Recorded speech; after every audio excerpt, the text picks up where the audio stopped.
oltári bratia, milí bratia a sestry a predovšetkým milí rodáci.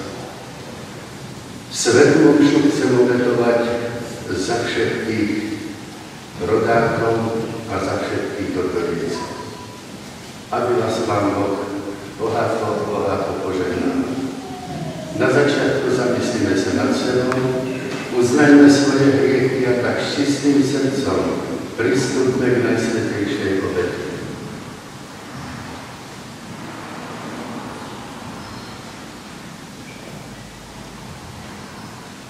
Vyznávam, že mám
Peter, jasnovidec, bež do Jezdejských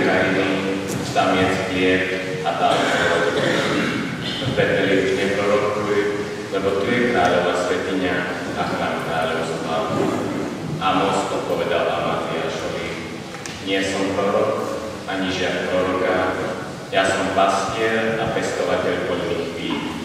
No Pán ma vzal do stáda a povedal mi: Choď, prorokuj môjmu ľudu Izraelu. Počuli sme Božie slovo.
Čítanie z listu svätého apoštola Pavla Efezanom.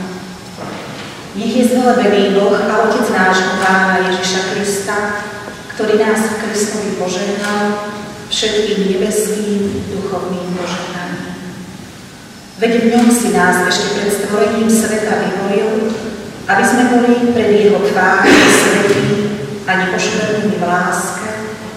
On nás podľa dobrotivého rozhodnutia svojej vôle predurčil, aby sme sa skrze Ježiša Krista stali jeho adoptívnymi synmi na chválu a slávu jeho milosti, ktorú nás obdaroval milovanstvom.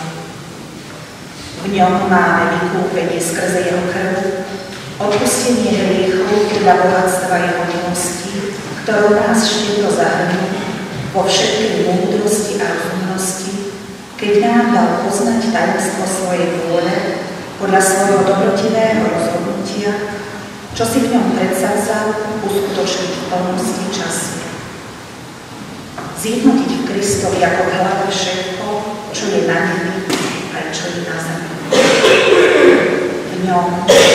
Veď v ňom sme sa stali dedičmi predurčení podľa rozhodnutia toho, ktorý všetko koná podľa rady svojej vôle, aby sme boli na chválu jeho slávy my, čo sme už predúfali v Krista. V ňom ste boli aj vy, keď ste počuli slovo pravdy, evanjelium o jeho spáse, a keď ste v neho uverili, označený pečatou prisľúbeného Ducha Svätého, ktorý je základom nášho dedičstva na vykúpenie tých, ktorých si získal na chválu jeho slávy. Počuli sme Božie slovo.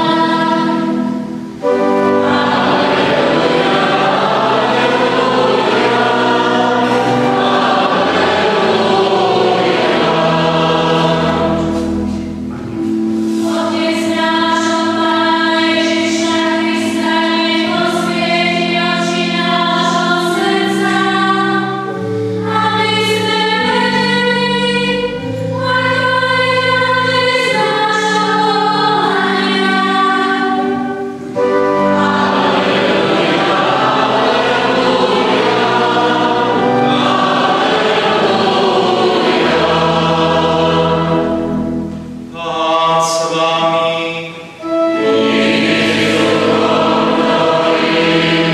Čítanie zo svätého Evanjelia podľa Marka.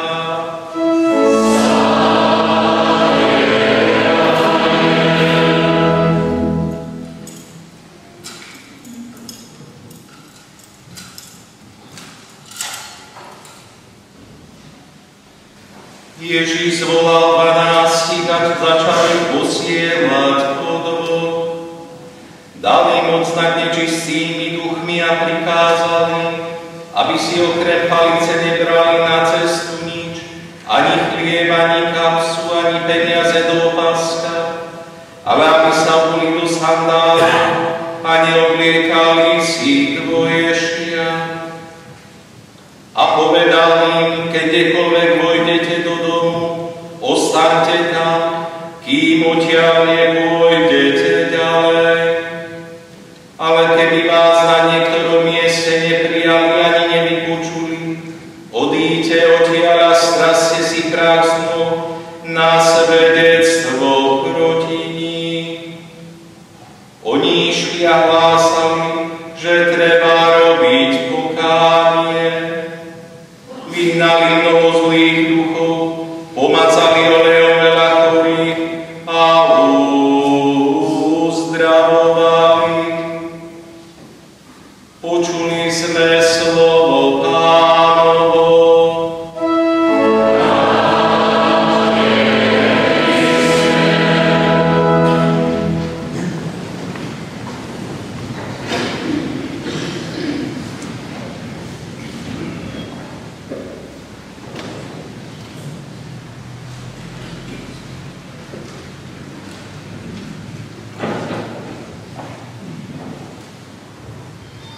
Človek medzi ľuďmi, neobyčajný vo svojej skromnosti a napriek tej neobyčajnosti skromný. Žijúci dôkaz toho, že skutočná veľkosť nepotrebuje šum slávy okolo seba. Nevyhľadávajú, ani pred ňou neuteká, pretože mu je ľahostajný. Jednoduchý, múdry robotník viery. Jeho tvár, sebe i nám tak trochu skrytá za sklaným okuliarom, navodzuje alúziu na blahoslavenstvo tichých.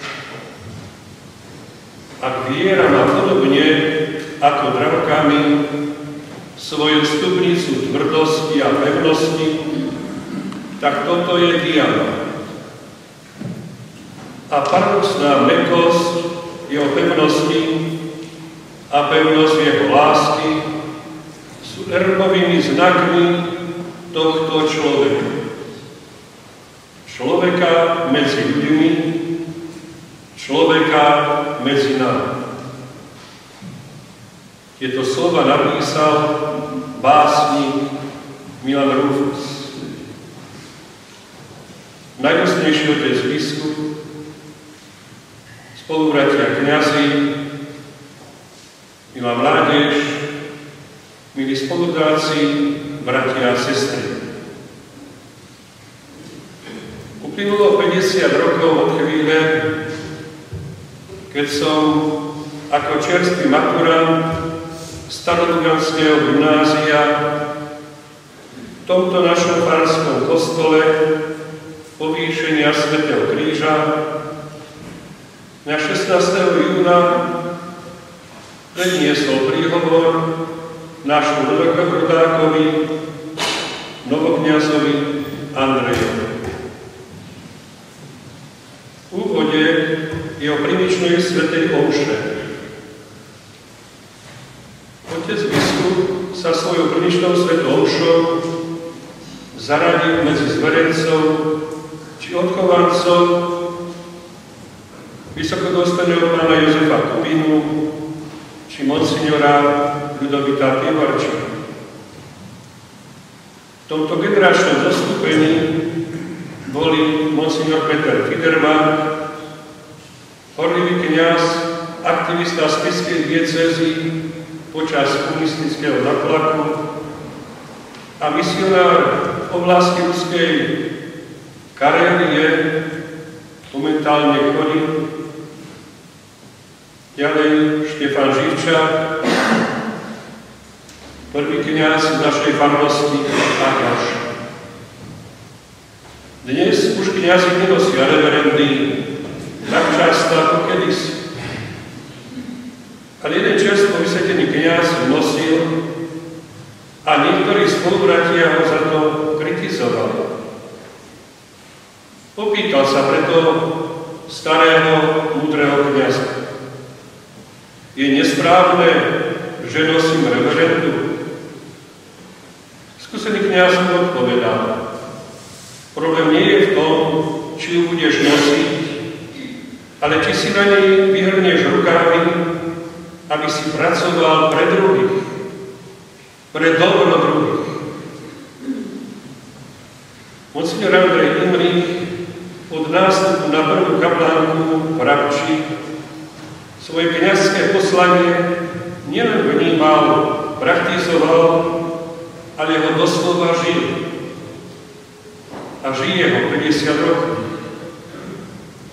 Svojou službou a mocou Ducha Svätého predĺžoval Ježišovu prítomnosť medzi veriacimi. Neváhal, obrazne povedané, vyhrnúť rukávy na reverende vo vyslovovaní sviatosti. Dlhé roky prichádza na hlavnolevodské púte a jeho prvé kroky vždy vedú do niektorej zo spovedalníc. Sviatosť zmierenia vysluhuje iba s minimálnymi prestávkami dlhé hodiny. Milí bratia a sestry, hoci sú naše cesty mnohoraké, každé povolanie si vyžaduje výjsť zo seba samého a zamerať svoj život na Krista a na jeho evanjelium. V kňazskom živote treba prekonávať mnohé prekážky, ba i vnútorné pochybnosti. Je to exodus, ktorý nás vedie na ceste adorácie a služby Pánovi, bratok a sestra. Preto sa všetci máme kláňať Kristovi vo svojom srdci, aby v nás milosť obsiahnutá semene Božieho slova mohla rásť a premieňať sa na obetavú službu blížnemu. Nesmieme mať strach.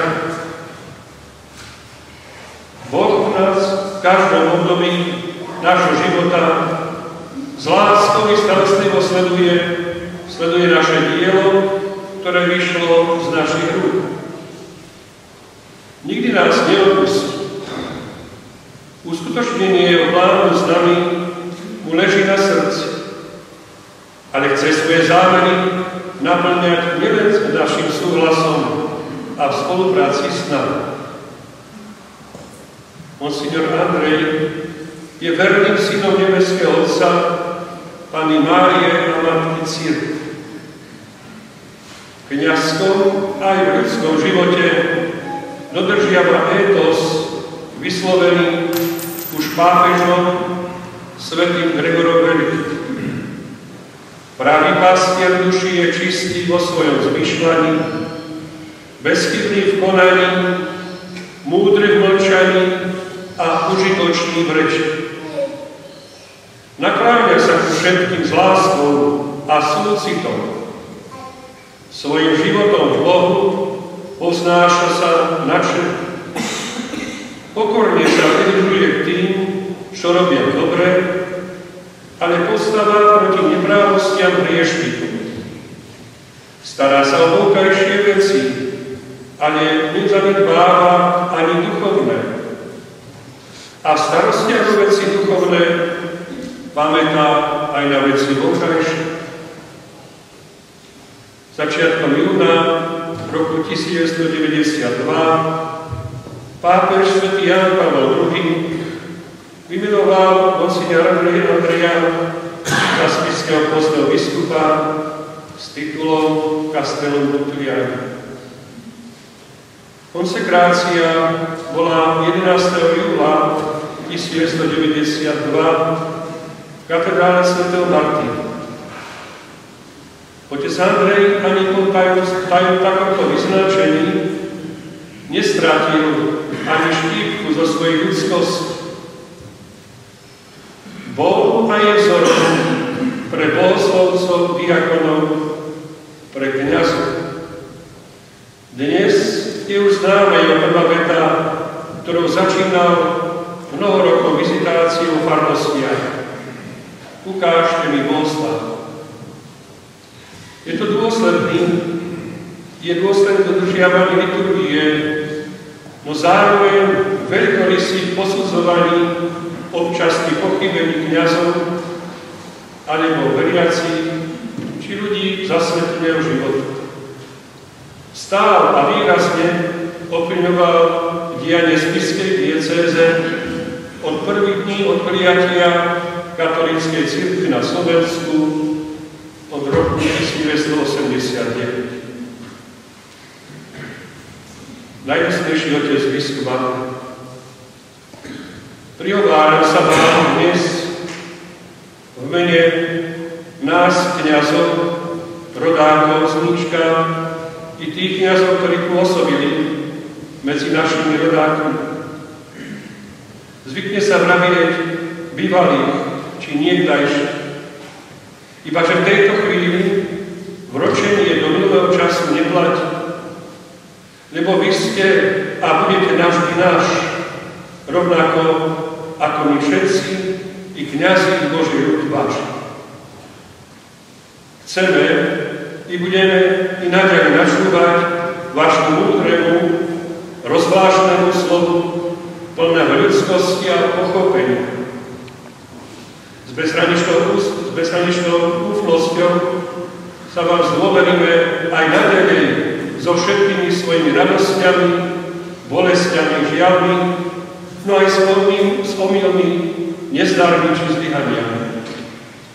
A vždy nájdeme, pevne verím, veľkorysú zhovievavosť a najmä vaše povzbudenie do kajúcnych modlitbových rozhovorov vlastným svedomím. Amen.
keď si spomedzi ľudí povoláva kňazov.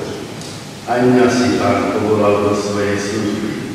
Preto ho dnes vo výročný deň mojej vysviacky spoločne prosím.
Ty si dokonalým vzorom kňazstva.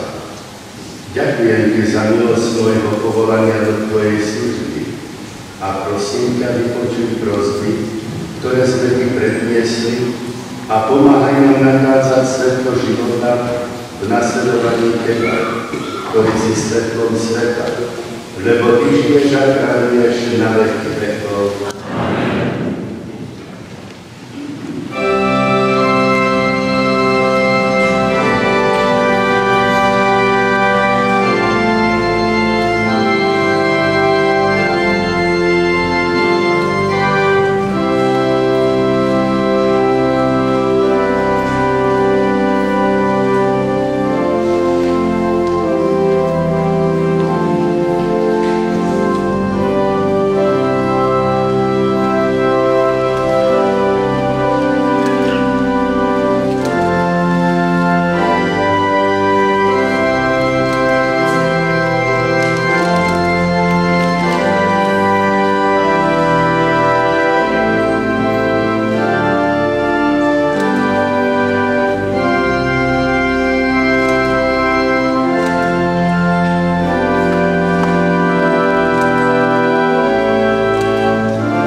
sa, bratia a sestry, aby sa moja i vaša obeta zaľúbila všemohúcemu Bohu Otcovi.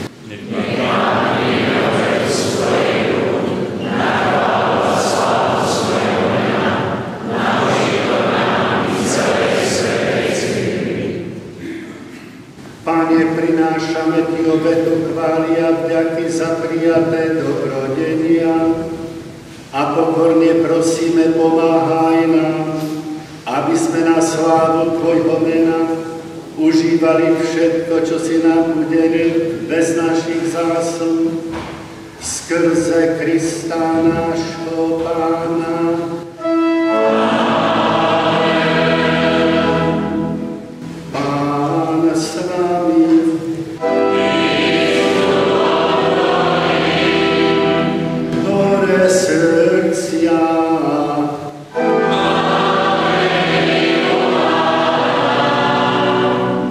Vzdávajme vďaky Pánovi nášmu Bohu.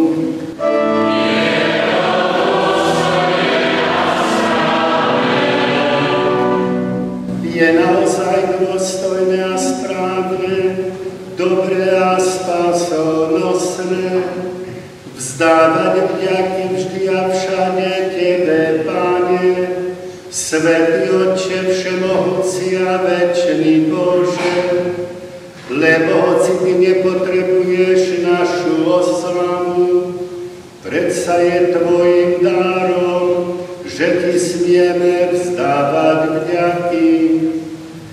Naše chvály nepridávajú nič k Tvojej veľkosti, ale nám prispievajú k spáse skrze nášho Pána Ježiša Krista. Preto ťa spolu s anielmi chválime a radostne voláme.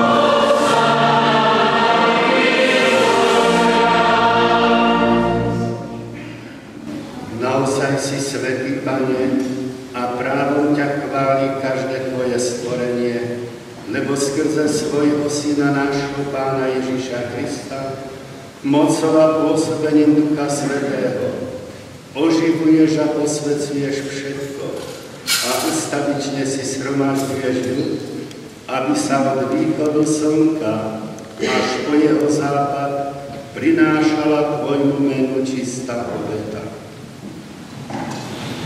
Preto ťa, Pane, pokorne prosíme, láskavo posväť svojim duchom tieto dary, ktoré sme Ti priniesli na obetu, aby sa stali telom a krvou Tvojho Syna a nášho Pána Ježiša Krista, ktorý nám prikázal sláviť tieto tajomstvá.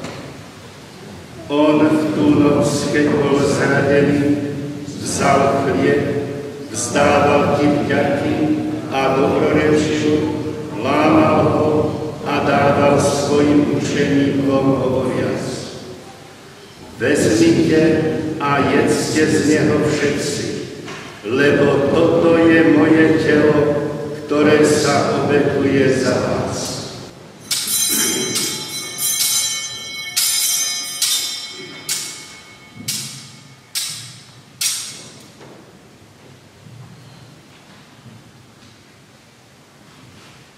Podobne po večeri vzal kalich, vzdával Ti vďaky, dobrorečil a dal ho svojim učeníkom hovoriac: Vezmite a pite z neho všetci, lebo toto je kalich mojej krvi, ktorá sa vylieva za vás i za mnohých na odpustenie hriechov.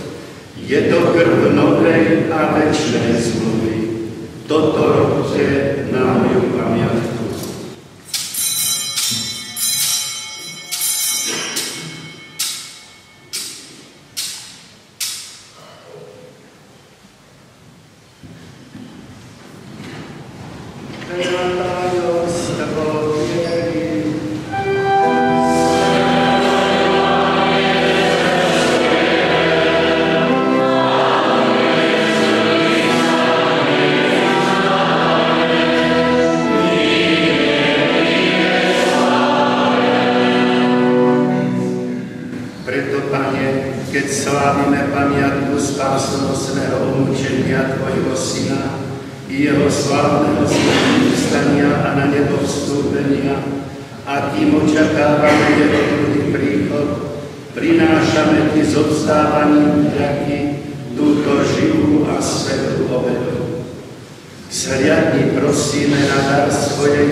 Prosíme ťa, Pane, nech táto obeta nášho zmierenia prinesie celému svetu pokoj a spásu.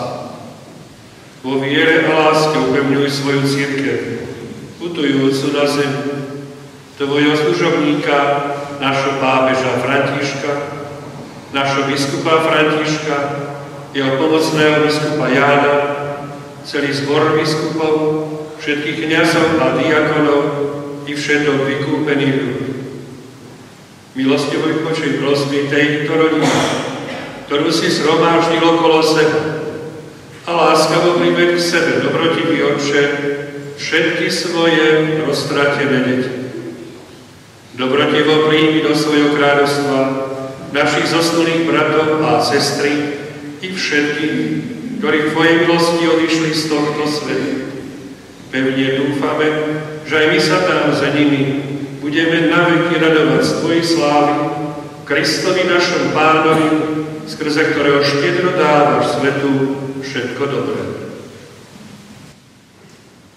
Skrze Krista, s Kristom a Kristovi, náš Ty, Bože, Otče všemohúci, v jednote Ducha Svätého, všetku úctu a slávu po všetky veky vekov.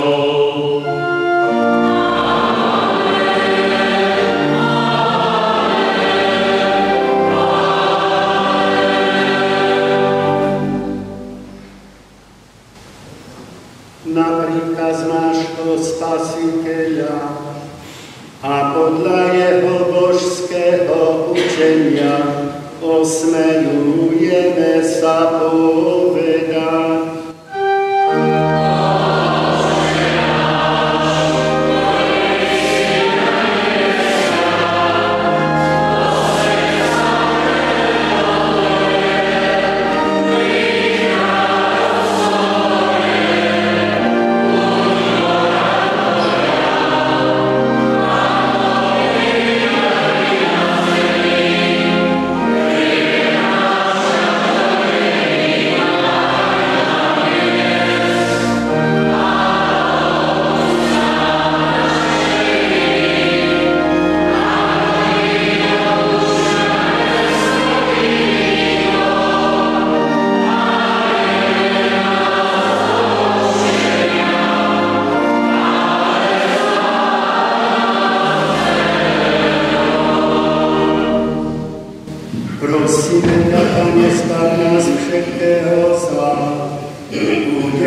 svoj pokoj našim dňom a príď nám milosrdne na pomoc, aby sme boli vždy uchránení pred hriechom a pred každým nepokojom, kým očakávame bláženú nádej a príchod nášho Spasiteľa Ježiša Krista.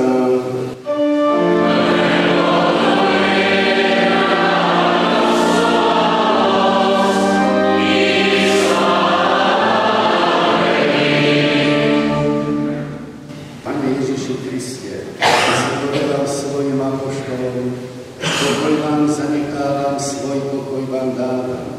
Nehľaďte na hriechy, ale na vieru svojej cirkvi a podľa svojej vôle je milostivo daný pokoj a jednotu, lebo Ty žiješ a kráľuješ na veky vekov. Amen. Pokoj Pánov nech je vždy s vami. Dajte si znak pokoja.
Hľa baránok Boží, ktorý sníma hriechy sveta. Blažení tí, čo sú pozvaní na hostinu baránkov.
Modlíme sa. Bože, sviatostným pokrmom dal si nám účasť na spasonosnej obete Tvojho Syna, ktorú sme slávili na poďakovanie. Daj nám dar sily a radosti, aby sme Ti slúžili s väčšou oddanosťou a dosiahli od Teba ďalšie dobrodenia skrze Krista nášho Pána.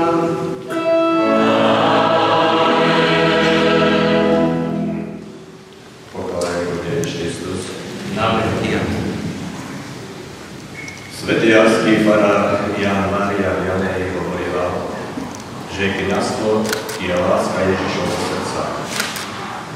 Kňaz je teda ten, kto nás privádza ku Kristovi, stredobodu našej viery. Keď sa raz francúzskeho filozofa Johna Newtona nás pýtali, kto je kňaz a čo od kňaza očakáva, odvetil. Kto je kňaz? Kristus. Čo od kňaza očakáva? Krista.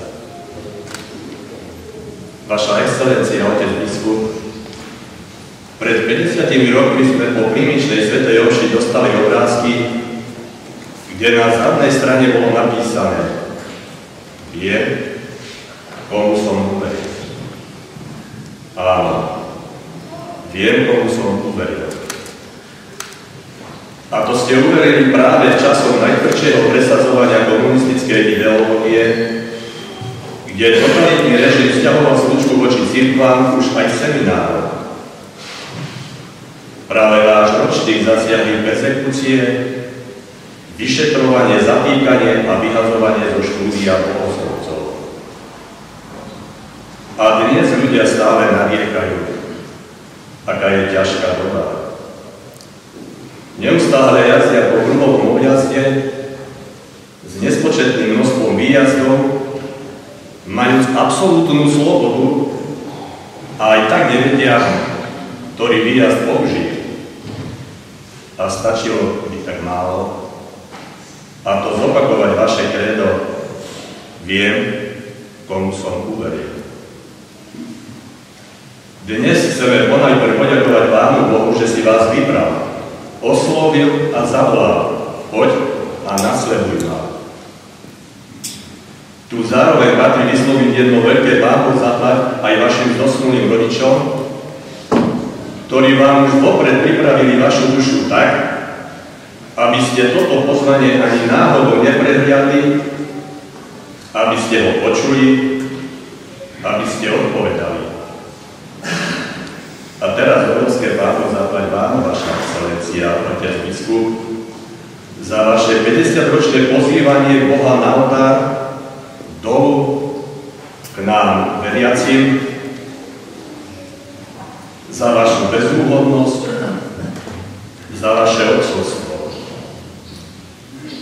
Pri hodnotení vášho otcovstva si dovolím použiť slova svätého otca Františka, kde pri návšteve ad limina spoloru poslednej audiencii našimi biskupy povedal, že základom dobrej biskupskej služby je kontinuita troch postojov biskupa, kňaza zároveň, byť pred státom. Presne takto ste to robili aj vy. Byť v strede státa. Aj toto bolo vašou osobnou črtou a ďalej povedal: byť za státom. Presne takto, ako najlepší otec ste sa správali. Kráčali ste stále v Božej prítomnosti, tak ako to Boh žiadal už od Abraháma.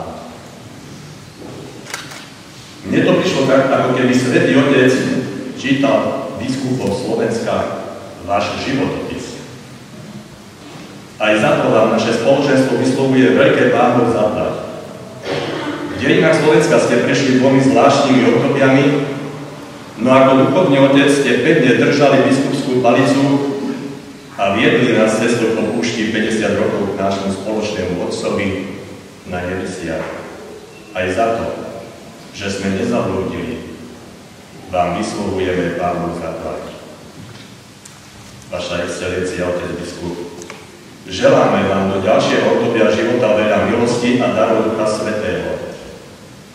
Božie požehnanie, ochranu Matky Božej. Taktiež vám želáme, aby sa vaše stádo rozrastalo, aby sa stále viac posväcovalo a tým približovalo tam, kde nás ako Otec vediete.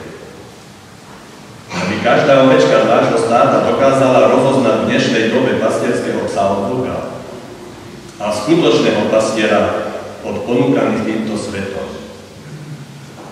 Aj naďalej bojujte dobrý boj, zachovajte si pravú vieru, aby vás raz Pán ozdobil vecom pre víťazov. Vaša excelencia, otec biskup, ešte raz za všetkým farníkom, za chorých, ktorí tu dnes nemôžu byť prítomní, ale aj za tých, ktorí vám pomáhali na ceste ku kňazstvu a už nás predišli do večnosti.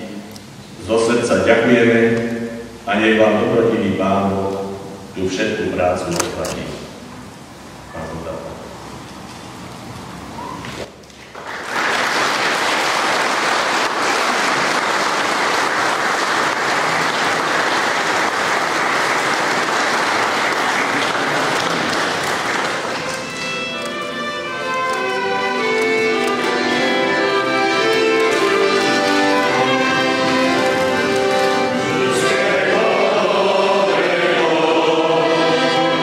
Yeah.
sem prišiel predovšetkým ďakovať. Ďakovať Pánu Bohu, dobrodnícom a vám chudáci, medzi ktorými som prežil radostné detstvo i začiatok mladosti. A medzi ktorými som sa vždy dobre cítil a zažil veľké prijatie, keď som navštívil rodisko. Nech vás za to Pán Boha dobre. Slovo vďaky treba vyjadriť aj za dnešný deň. Pánu farárovi za milé prijatie, kazateľovi za jeho službu, vám spevákom na chóre Tituna, ministrantom a ostatným za prípravu kostola a vám, milí oltárni bratia aj drahí veriaci, za to, že ste prišli a vytvorili sme tak modliace sa spoločenstvo. Teraz by som chcel vyjadriť ešte jedno vrúcne poďakovanie. Keď som mal pred 50 rokmi primície, prejavil som záujem, že primičný obed chcem mať v našom kultúrnom dome. Kultúrny dom mal vtedy na starosti Fido Fidelmar. Tak sa postaviť, aby som ho videl. Vtedy mal na starosti Fido Fidelmar. On sľúbil, že to v kultúrnom dome môže byť. On sľúbil, že to v kultúrnom dome môže byť. Keď sa však o tom dozvedelo okresné vedenie komunistickej strany, rozhodlo, že na primičnú slávnosť sa kultúrny dom nesmie použiť. A Fido bol vyzvaný, aby odmietol sľúbený priestor poskytnúť. Fido však povedal, že on už kultúrny dom sľúbil a dané slovo dodrží. A dodržal. Primičná slávnosť prebehla pokojne v sľúbenom kultúrnom dome. Vtedajší komunistický režim to však tak nenechal. Zariadil Fidovo prepustenie z práce s tým, že v okrese Stará Ľubovňa ho už nikto zamestnať nesmel. Fido musel hľadať robotu mimo okresu. Vtedy totiž každý zamestnávateľ podliehal štátu a štátne úrady mali v moci toto urobiť. Dnes sa nám už nechce veriť, že sa to mohlo stať, ale komunistický režim bol tvrdo proti náboženstvu. Kultúrny dom sa mohol použiť na svadobnú hostinu, na pohostenie po pohrebe, na všelijaké iné podujatie, len nie na pohostenie po primičnej svätej omši. Fido bol vtedy ešte mladý človek. Nemá ani 25 rokov. V tomto veku sú mnohí mladenci ešte vrtkaví, keď ide o vieru, či iné charakterové hodnoty. Fido sa už v tomto veku prejavil ako zrelý, veriaci muž. Pre primičnú slávnosť bol ochotný ísť do rizika a priestor na dané podujatie sľúbiť. To bol prejav jeho viery. Keby bol pod tlakom úradov dané slovo odvolal, v tom čase by mu nik toto nemohol zaznievať. On dané slovo dodržal, aj keď musel za to pýtať. To bol prejav jeho chlapskej statočnosti. Duch Svätý nám slovami žalmistu zjavuje, že blažený je muž, ktorý nemení prísahu, aj keď mu vyjde na škodu. Tu nešlo o prísahu, len o dané slovo, ktoré nezavezuje až tak ako prísahu. No dodržanie daného slova je v očiach Božích veľmi cenné. Slovo robí muža. Milý Fido, za prejav tvojej viery a statočnosti, ktorú si uskutočnil už v mladosti, ti vrúcne ďakujem. Tým si mi prejavil veľkú službu. Nech ti to Pán bohato odplatí už tu na zemi, ale predovšetkým vo večnosti.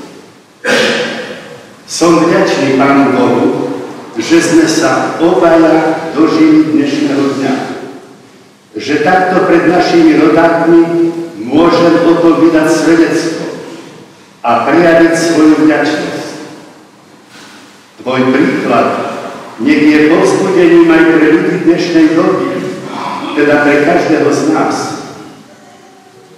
Milí rodáci, nech vás Pán obdarí pevnou a živou vierou, aby ste dokázali vo svojom živote vždy dať Boha na prvé miesto. Všetko ostatné potom dokážete dať na správne miesto. Schopnosť dať slovo a dodržať ho nájde vo vašom srdci tiež to správne miesto. Nech vás Pán bohato požehnáva a ochraňuje. Nech vás sprevádza jeho požehnanie po celý život.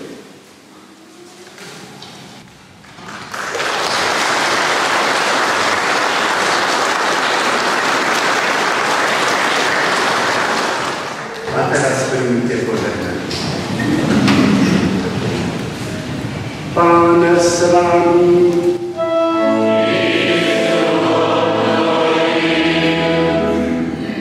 Nech je požehnané meno Pánovo.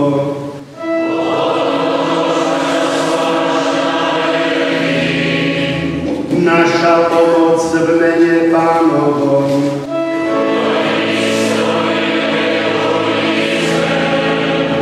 Nech vás žehná všemohúci Boh, Otec i Syn i Duch Svätý.